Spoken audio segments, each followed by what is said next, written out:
wala pa ring nakikitang senyales ang pulisya kaugnay sa kinaroroonan ng Amerikanong dinukot sa Zamboanga del Norte isang linggo na ang nakararaan. Ngunit nilinaw ng PNP na hindi sila tumitigil sa paghahanap sa dayuhan at umaasa silang buhay pa ito.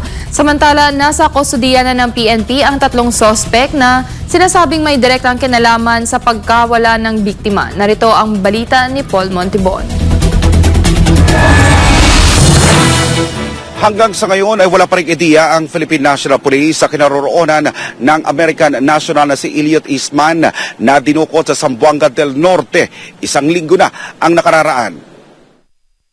Sa pulong balitaan sa Campo Crame, sinabi ni PNP spokesperson Police Brigadier General Jean Fajardo na patuloy pa rin ang kanilang pakikipag-ugnayan sa iba't ibang unit ng pulisya upang matunton ang dayuhang biktima na si Elliot Eastman na dinukot ng mga armadong kalalakihan sa Zamboanga del Norte at umaasa sila na buhay pa ito matapos na napag-alaman na dalawa mula sa tatlong sospek ang nasa kustodiya ng PNP ay pawang mga miyembro ng isang criminal gang. Wala po silang sinasabi, sir, kung buhay pa po ba o nasaan itong ating biktima po. At lumalabas po sa ating background check po ay may mga previous records na po itong tatlo pong suspect under our custody. Yung kanilang kaso po before ay murder po. Sadly, wala pa rin po tayong proof of life na nakukuha until now. But for the sake of the family, we are still hoping and praying na buhay pa po yung biktima. Kaya po, nag-house to house na po doon sa mga malalapit po na lugar yung ating mga police at Armed Forces of the Philippines to make sure po at least makakuha po tayo ng additional information. Bukod sa PNP, umaasa rin ang bansang Amerika na buhay pa si Eastman. Sa katunayan, una nang nakipag-ugnayan ang Federal Bureau of Investigation o FBI sa PNP at LGU ng Zamboanga del Norte para sa mga karagdagang impormasyon sa paghahanap sa biktima.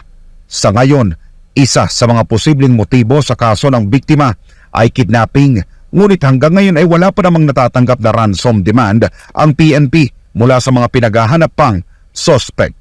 Ito pong mga suspect po natin who remains at large as of now ay siyang tumulong dito sa mga main suspects po natin para isakatuparan po yung kanilang objective. So lumalabas initially sa ating pong investigations, at least sa investigation po ng task group po ay kidnapping po talaga ang motibo po dito. But until now ay wala pa po tayong nakukuha na information na may demand po for ransom.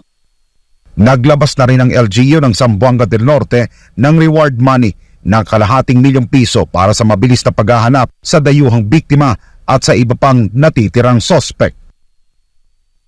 Si Eastman ay sinasabing kilalang personalidad sa larangan ng vlogging at dahil bago raw ito sa lugar, naging target umano ito ng mga armado para isagawa ang pagdukot. Para sa Diyos at sa Pilipinas kumahal, ako si Paul Montibon, SMNI News.